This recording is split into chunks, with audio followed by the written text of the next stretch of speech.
Hello, everyone. Welcome back to another live stream, and thank you so much for tuning in for another show. In a previous video that I posted earlier on, I spoke about the Donald Trump interference with the Israeli Supreme Court and the fact that he's now pressing on the Israeli judicial system to give Netanyahu a break. Just leave it with the court cases against him. Give the man an opportunity. He's a warrior. He's a hero of Israel. And just let him get away with it. Ditch all of the charges against him. Don't bother him with anything to do with the Israeli courts. Now we have more clarification about this deal that has been put together by Donald Trump with Benjamin Netanyahu and how it includes more countries in the region, especially after this very dramatic 30-second speech by Benjamin Netanyahu, in which he stated that Israel now has an opportunity that it cannot miss. It just popped up now, and that they can't delay even a day with this whole opportunity that Israel is having. Now, in relation to the opportunities and the window of opportunities that were offered to Israel following the 7th of October, well, there were many of them. As a matter of fact, in the era of Joe Biden, Israel was offered a deal that would include certain peace treaties with Arab countries, and for exchange, the Palestinians would have a state. There would be a long-term solution, but there would be something substantially different for the state of Israel. However, Benjamin Netanyahu constantly refused such offers. He insisted that he will not have a Palestinian state, and he insisted on not having neither the Palestinian Authority that controls the West Bank, run by the Palestinian President Abu Mazen, nor Hamas, or as Netanyahu described, we don't want a Hamas stan or a Fatah stan, according to him. What changed now with Donald Trump? Why did it change now? Is Benjamin Netanyahu serious? And are we really looking towards a peaceful solution 2 years into a genocide? We're going to talk all about this in this live stream. However, we're also going to talk about the first speech of the Iranian Supreme Leader, Sayyid Ayatollah Ali Khamenei. First post-war speech. During the war, the Iranian Supreme Leader handed his powers to the Supreme Revolutionary Council in Iran because he was taking, or the Iranian establishment were taking, very extreme protective measures to protect Sayyid Ali Khamenei. As a matter of fact, there were several reports that Israel, with the help of the United States, tried to assassinate the Iranian Supreme Leader multiple times but failed. The initial attack on Iran was intended to collapse the Iranian ruling government and the Iranian state as a whole and turn it into a proxy state that would serve Israel and the United States. But that failed. Like the other attempts and the other goals of this war failed when it comes to Benjamin Netanyahu and Israel, which were destroying the Iranian nuclear capabilities and their missile capabilities, and then also taking down the Iranian establishment. And this is now being confirmed by initial United States intelligence reports, contradictory to what Donald Trump is stating, contradictory to what Israel is stating, and also confirming that Iran wasn't even working on a nuclear bomb previously. Let's begin with the speech of the Supreme Leader, Sayyid Ali Khamenei. He congratulated the nation on the victory, and he said that that Iran crushed the Zionist regime. In a televised message, the third since June 13, when the Israeli regime launched its unprovoked aggression against the Islamic Republic, Ayatollah Khamenei said that the Zionist regime was crushed under the blows of the Iranian armed forces. He was, of course, congratulating the Iranian nation over the victory over the fake Zionist regime. Despite all its noise and claims, the Zionist regime was nearly brought to its knees and crushed under the blows of the Islamic Republic. This is a prime example why the United States and Israel were initiating a ceasefire, and as a matter of fact, unilaterally declared a ceasefire that Iran said it will adhere to so long as the attacks and the aggression against it will stop unconditionally, without any conditions like you need to stop your nuclear project or missiles or any of that. He, of course, also paid tribute to the martyrs, and he said that the idea of the Islamic Republic being capable of delivering devastating strikes had never been crossed has never even crossed the enemy's mind, but it did happen. We thank God for our armed forces, for aiding our armed forces who managed to breach their advanced multi-layered defense systems and flatten large parts of their military and urban centers with powerful missile and weapon strikes. He also said that the United States entered the war directly because it feared that if it didn't, the Zionist regime would be completely destroyed.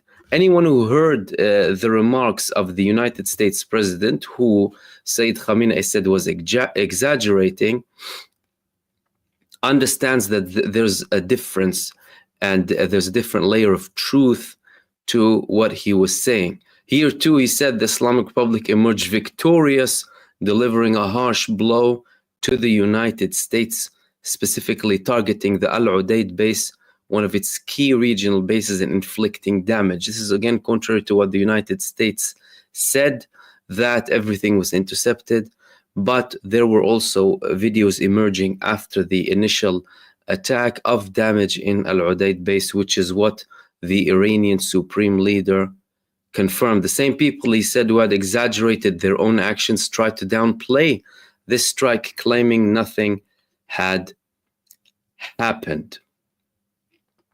He also warned that if the aggression is repeated, the enemy will undoubtedly face a crushing response. He said that the United States clashed with Iran time after time, each time with a different excuse: human rights, democracy, women's rights, uranium enrichment, and missile developments. But at the core, it was always been one thing: they want Iran to surrender.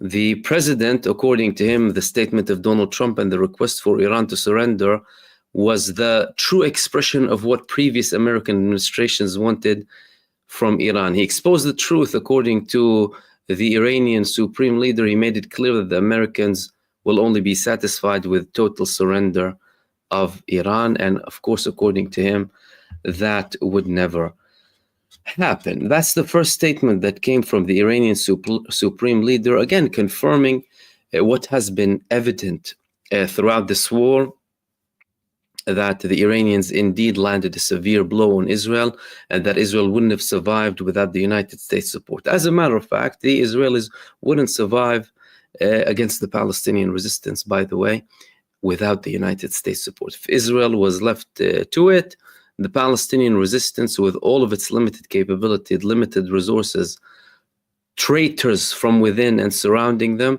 they would have emerged victorious against Israel at any point and in any time. The second thing that I wanted to talk to you about is the fact that Israel was planning a false flag operation inside of the United States. We heard pro-Israeli figures saying that there needs to be a bombing in Washington, but more plans are being revealed. Information obtained by the Tehran Times shows that Israel is plotting to carry out an explosion on U.S. soil and subsequently blame Iran, with the apparent aim of instigating a full-scale war between the United States of Iran. This is not surprising whatsoever. The Zionist lobby was behind all of the talks about the assassination attempts against Donald Trump, despite contrary evidence coming from the United States itself and the people who actually tried to, or the person who initially tried to assassinate him, yet Iran was shoved in the picture somehow. This is also coming following statements from Israeli figures talking about the fact that if there were American casualties during the Iran-Israel war, that the United States would have been more likely to conduct an attack, a full-scale attack against Iran. So in a way, they actually wanted to have American casualties and also drag the United States into a wider war. Now, moving on to the main bits that I wanted to talk to you about here in this live stream.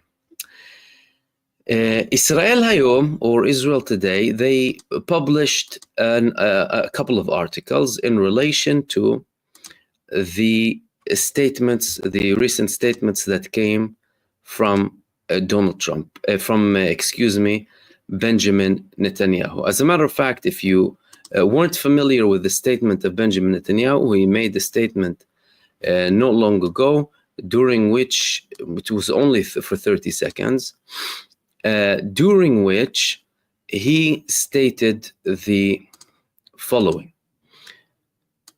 Benjamin Netanyahu had, he said, quoting the plan of Donald Trump, "There is a window of opportunity that must not be missed. Not even a single day must be wasted." And listen carefully to what Netanyahu said, and we will get to the analysis of it, what's behind it, and how truthful or not truthful he is. And this was his speech, literally, as you can see here, 28 seconds. Netanyahu issued a statement today, according to this report, again highlighting what he actually said following the end of the fighting with Iran, in which he emphasized the importance of the strategic victory, according to them, of course, and its impact on the Middle East. He said, "We fought fiercely against Iran and achieved a great victory," adding that this is a moment that allows for dramatic expansion of the peace agreements. According to him, the government is currently working to promote political moves in parallel with actions to release hostages and defeat Hamas. There is a window of opportunity here that must not be missed. Not even a single day must be wasted. The White House also noted a short time ago that they are preparing for a possible visit by Prime Minister Benjamin Netanyahu. So what does this vision actually entail? What is it about exactly? There were other reports, of course, too. This was the previous one. The vision of two states, some sovereignty of Israel in the West Bank, and an end to the war, Trump and Netanyahu's peace plan. This was initially an exclusive report published in Israel Hayom that included certain things that have been published previously, that have been spoken about, but this time it's becoming more official, more clear, especially with the statements of Netanyahu, the statements of Trump, and the developments on the ground. They said immediately after the American attack on Iran's nuclear facilities, a four-way phone call took place between U.S. President Donald Trump, Secretary of State Marco Rubio, Prime Minister Benjamin Netanyahu, and Minister of Strategic Affairs Ron Dermer. Israel Hayom learned that from a source familiar with the conversation, that the four were very enthusiastic about the results of the B-2 bombers operation and said it was euphoric, of course, according to them. However, they said that wasn't the only thing. What will happen? Countries are going to join the Abrahamic Accords. There's going to be some sort of a solution, strategic peace in the Middle East. In general terms, according to this report, this is what they said. And of course, we will speak about each and every part of this here. The war in Gaza will end within 2 weeks. So we're talking about a very urgent ending of the war. That's number one. The terms of the end will include the entry of 4 Arab countries, including Egypt and the Emirates, to govern the Gaza Strip in place of Hamas. What remains of Hamas leadership will be revealed to other countries, so they will go to other countries. Of course, the hostages will be released. Several countries around the world will absorb many of the residents of Gaza who seek to immigrate from it. The Abraham Accords will be expanded to Syria, Saudi Arabia, and Arab and Muslim countries will recognize Israel and establish official relations with it. Israel will express willingness for a future solution to the conflict with the Palestinians under the concept of 2 states, conditional on reforms in the Palestinian Authority, and the United States will recognize the application of some Israeli sovereignty in Judea and Samaria. Let's go and have a breakdown one by one. Firstly, this is not the first time these things have been mentioned. These things were on the table before. Israel constantly tries to expand what it falsely labels as the Abrahamic Accords, as if, somehow related to Abraham, and they want, Israel to try and have links with Arab and Muslim states under this false religious unity type thing with these genocidal supremacists somehow. They're saying that, okay, we're going to end the war. Arab countries will govern Gaza. This was something that was outright rejected by the Palestinian resistance unless there is a confirmation from the Palestinian resistance. So the Palestinians said no authority will rule Gaza if there is no coordination with the Palestinians themselves. That means, and the Palestinian resistance stated that at the end of the day, the final word in Gaza belongs to the Palestinian resistance, no matter whoever wants to portray it otherwise. The final word will be to the heroes on the ground. Any power coming to Gaza without being welcomed and without coordination from the owners of the land will be treated as an occupier. Whether it's an Arab country or whether it's an agent of Israel, or whether it's a Palestinian working on behalf of Israel. And we saw very well how the Palestinian resistance deals with these people. Then they spoke about the Hamas leadership going to other countries. So that is not going to happen. The Hamas leadership are going to remain in Gaza, and the leaders of the resistance will be remaining in Gaza. They have sacrificed for Gaza. They will be remaining in Gaza up until the liberation of Palestine. Then they will be returning to the homes where Israel expelled them from in modern day, what's called modern day Israel, or historical occupied Palestine. Several countries around the world will absorb many residents of Gaza who seek to immigrate. So they're no longer talking about, forced displacement or, maybe encouraging. At the end of the day, those who can leave, if there will be some sort of mechanism, some people might choose to immigrate. However, the majority of the people of Gaza, we heard it from them directly, even during the toughest moments in Gaza, that they want to remain there. The Abrahamic Accords will be expanded.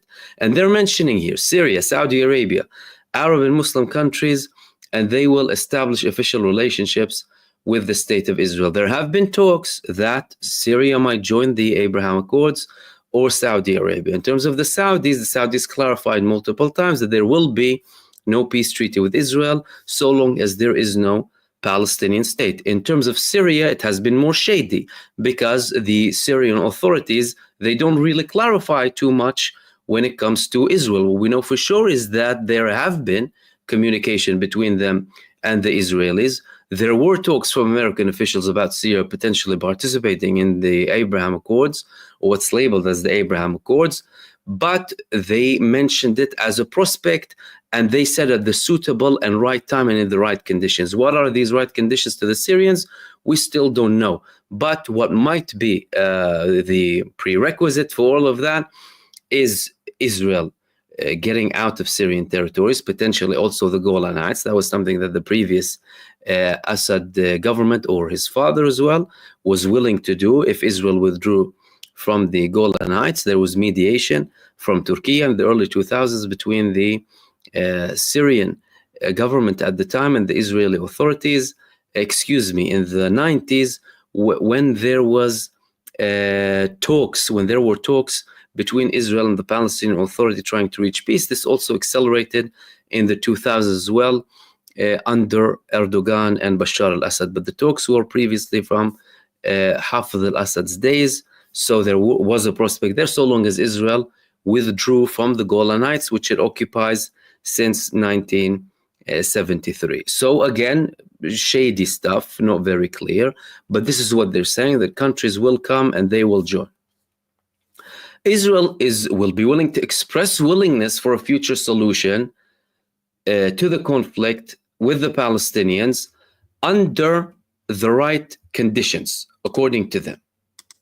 Conditional to reforms in the Palestinian Authority, that again doesn't confirm that Israel will be confirming that there will be a Palestinian state. Then the United States recognizing the application of some Israeli sovereignty in Judea and Samaria or the West Bank, again confirming that the United States will be supporting Israel here rather than the Palestinians, because Israel already stole more and more land in the West Bank. If the United States is going to allow them to have sovereignty or recognize sovereignty in some of these areas, firstly, they don't have the right to. No one has the right to. But secondly, you're going to be creating a bigger problem, and you're going to be preventing the establishment of Palestine. At the end of the day, in relation to the Palestinian state, by the way, even the Palestinian president, Abu Mazen, he had, believe it or not, certain red lines in relation to this, and certain things simply did not work. There were offers there that did not give the Palestinians real sovereignty, but again, they were rejected. However, there's something going on clearly. Why? Because there were reactions coming from Benjamin Netanyahu's far-right allies in the government, in particular Bezalel Smotrich. These are people who are fiercely resisting and have been opposing an establishment of a Palestinian state. The response that came from the finance minister, Bezalel Smotrich, came as follows. Expanding the Abrahamic Accords is a wonderful thing. Peace alliances out of strength with security and potential economic development for the entire region. But if this is a shiny cover for an existential threat in the form of dividing the country, which he means the Jordan River to the sea, but Israel, handing over territories to the enemy and establishing a Palestinian terrorist state 20 times the size of Gaza, and in an area that is geographically and topographically controls most of the territory of the state of Israel, then no, thank you. We were already in this horror movie where they sold us bombastic illusions wrapped in high words about a new Middle East and international status in the family of nations, and it exploded on buses in the city centers with thousands of dead and wounded, and with the most terrible massacre that happened to us since the Holocaust. After October the 7th, there are not many sane people in the state of Israel who would give this a hand or hand to this. Our right to the land is not for sale, period. Mr. Prime Minister, let it be clear that you do not have a mandate, not even by hint or lip service. If there are countries who want peace in exchange for peace, welcome and be happy. If they want a Palestinian state, let them forget about it. It will not happen. This means that there is something on the table. Why is there something on the table? Well, because all of a sudden Benjamin Netanyahu is changing his tone. They're talking about having a necessity for peace. Netanyahu is saying we achieved this massive accomplishment against Iran, and there's a window of opportunities that all of a sudden popped up like out of nowhere. However, and we're going to get to that, to why are we here anyway, and what are the prospects of anything happening, and is there a real opportunity for a solution under Benjamin Netanyahu? But it did not just include Arab countries, it also included Iran. How did it include Iran? Well, the United States is apparently giving perks to Iran now to try and get it back to the negotiating table. We had this report in the CNN. The Trump administration has discussed possibly helping Iran access as much as $30 billion US dollars to build a civilian energy producing nuclear program, easing sanctions and freeing up billions of dollars in restricted Iranian funds, all part of an intensifying attempt to bring Tehran back to the negotiating table. Key players from the US and Middle East have talked with the Iranians behind the scenes, even amid the flurry of military strikes in Iran and Israel the past 2 weeks. The sources said those discussions have continued this week after a ceasefire deal was struck. the sources say. Did you hear that carefully? They are willing to help invest in the Iranian nuclear program. Donald Trump has been constantly saying that we're not going to have a nuclear program. They can't have a nuclear program. All of a sudden, he's saying that he's willing to give them $30 billion in investment. That's not, by the way, going to come from the US directly or include involvement of the US or dictating like I was going to be, but some sort of involvement with them, probably through Arab countries too, and freezing assets. Firstly, this freezing asset thing is something you need to learn about. Western countries have been freezing assets, which is basically stealing money of developing countries in the global south for their own reasons and purposes, like what they're doing with the Russian businessmen, all of a sudden tying them to the Russian leadership, freezing their billions upon billions. Now, in the previous nuclear agreement between Iran and the United States, the US froze some billions. Donald Trump himself was criticizing this so much. But now, according to this report, they're willing to freeze some of these assets to Iran, but don't even dare mentioning Iran and the Abraham Accords. Now, let's talk about this from an analytical perspective. And what does all that mean? And will Benjamin Netanyahu do something that he constantly opposes? Well, number one, and that's something that we've been speaking about all along, Benjamin Netanyahu does what is suitable for Benjamin Netanyahu. If that means striking a deal with Hamas, then he will strike a deal with Hamas. Benjamin Netanyahu struck deals with Hamas under Benjamin Netanyahu. Hamas was able to get hundreds of millions in cash into the Gaza Strip. Benjamin Netanyahu thought he would be pacifying them to an extent, but he did not know the resistance reality of Hamas and its leadership. They knew them more than Israel knew them. So the Palestinian resistance and Hamas in particular and its leadership, they knew how Israel works. They studied them very well. Yahya Sinwar was studying Israeli leadership, how their relationship was in their family life with their wives, for example, all of that. They analyzed everything. That's why they were able to carry out the biggest attack on Israel on the 7th of October and lead to where things are now. This thing shook the whole world at the end of the day, and it turned into a roller coaster from then. However, the main thing here is Netanyahu is willing to have deals even with Hamas. He's now saying, not Hamas, that's all garbage talk to try and whitewash the actual thing and sell it to the Israeli public in a beautiful package. Now they ended the war with Iran with a defeat. They're claiming victory. They claim that they destroyed everything. He thinks that by doing that, he can package the whole thing and sell it to the Israeli public to reach some sort of a solution. Number two, Netanyahu could be packaging all of this as an exit and as a way to climb down the ladder of the Gaza Strip that he climbed so high on without doing anything else but promising the Israel, giving the Israelis empty promises. But now all of a sudden, because of these empty promises, he can tell them we need to finish the war in Gaza so that people will forgive him for not demolishing the Hamas and not removing the threat from Gaza and all of that talk that he's been constantly speaking about. The third thing here is, Benjamin Netanyahu, neither Benjamin Netanyahu nor the United States would have been in a position such as this if it wasn't for the fierceness of the resistance against them. Number one, inside of the Gaza Strip. Two, the resistance fronts. Three, from Iran. They realized that the resistance is there to stay.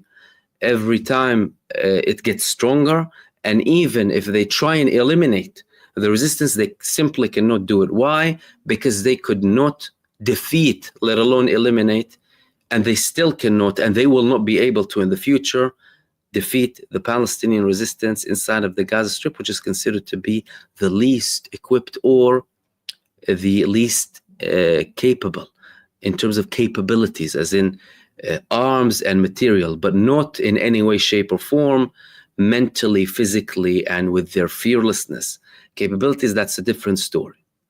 Therefore, all of that led to the talks that we are in at the moment, because Benjamin Netanyahu realizes there is no way out. There's no way out from Gaza. He's not going to be eliminating the Lebanese resistance, nor Iran, let alone Iran. He can't even talk about Iran. Therefore, he has to come up with something shiny to sell to the Israeli public. Now, in relation to the prospect of this peace, is there a possibility?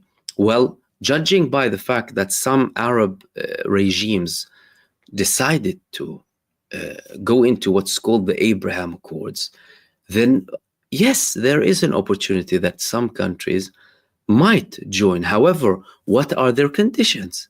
We don't have a clear talk about this.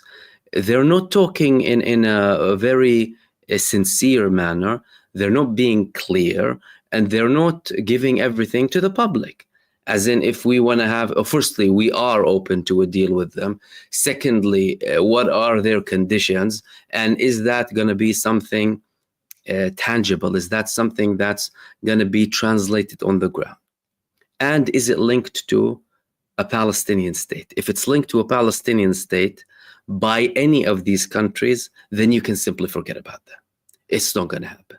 Why? Because Israel will not be giving the Palestinians a state. Benjamin Netanyahu will not be giving the Palestinians a sovereign, independent, free state, even on the borders of 1967, or at least on the full borders of 1967. Israel might offer some sort of minimal autonomy, some sort of municipality powers to the Palestinian Authority. I mean, the Palestinian Authority in the West Bank now, they have less powers than an Arab mayor in one of the Palestinian majority cities or towns inside of occupied Palestine. So that's what they want for a Palestinian state. It simply isn't going to work.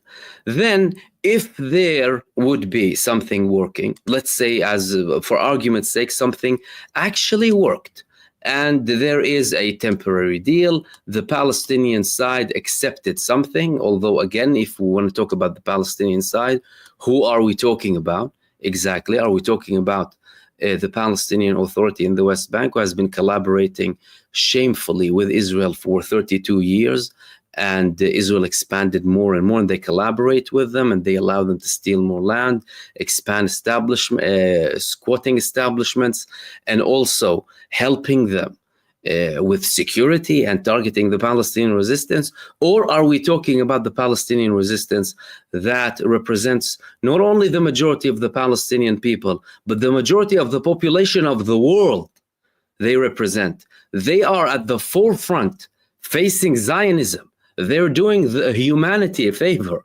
So we have a global population standing with the Palestinian resistance, let alone the Palestinian people. If you ask an average person, does the Palestinian president of the West Bank represent you? He'll tell you he doesn't represent my shoe. So which Palestinian Authority are you talking about exactly? So all of that makes it more complicated. Therefore, this leads us to believe that, and that's at least in my assumption, that all of this glamorous talk coming from Benjamin Netanyahu is for him to, number one, protect himself. And that's what I spoke about in the previous video. Donald Trump coming and now threatening the Israeli Supreme Court. That's the biggest favor of Benjamin Netanyahu. A rescue rope coming from the American president. Guess what? They're already talking about a prospect of that happening in Israel. But the fact that Benjamin Netanyahu would need to ask for like a grant or a permission from the Israeli president, and he would need to speak with certain elements within the Supreme Court with certain concessions that he has to make. For example, the prospect of confirming certain allegations against him, so minimizing it, or not completely eliminating the possibility that Benjamin Netanyahu might be facing trial in future. So he can't have total impunity from the law forever. So that's number one. We have a protection for Benjamin Netanyahu. And number two, Benjamin Netanyahu can have an exit from the Gaza Strip. But it's mostly about number one, by the way, because Benjamin Netanyahu mostly cares about himself. If Benjamin Netanyahu can save himself under the pretext of this diplomatic vision, then perhaps. However, the Israeli authorities now, so for example, the Israeli president and the Israeli Supreme Court, they're saying that we need tangible evidence from you that this peace process that you're talking about, this breakthrough that you're talking about, is actually real and not just something that you're basically selling to us to get yourself out of trouble. Therefore, his excuse is going to have to be very convincing. But if he only achieves number one, then he won, even if he collapses. He can end the war in Gaza. He can have his allies leave his government. The government can collapse and they can go to an early election. Whether he wins or not, he's protected, because the Israeli courts won't go after him. So, in short, it's a way, at least in my opinion, for Benjamin Netanyahu to get out of the mess that he got the state of Israel inside of the Gaza Strip. And that is first and foremost on the ground, from a material perspective, due to the perseverance and the success and the heroism and the patience of the Palestinian people, led by the Palestinian resistance inside of the Gaza Strip. And these were the main things that I wanted to share with you in this live stream. Quick shout out, and again, thank you so much everyone for tuning in for another live stream. A quick shout out to everyone who participated in the chat and everyone who sent supers, Jeff, Tony, and Michael. Of course, sorry if I missed anyone here. And again, if you missed my previous video, and Alan Marwin as well, thank you so much. And if you missed my previous video, you can go ahead and watch it now. And I spoke about the deal that Donald Trump had with Benjamin Netanyahu to force the Israeli courts to protect Benjamin Netanyahu, and how that's linked to all of the talks now and all of the recent statement coming from Benjamin Netanyahu in relation to all of this peace and all of the talk about ending the war and potentially having a different future. And again, everyone, thank you so much for tuning in for another live stream. Enjoy the rest of your day, night, or evening, depending on where you are.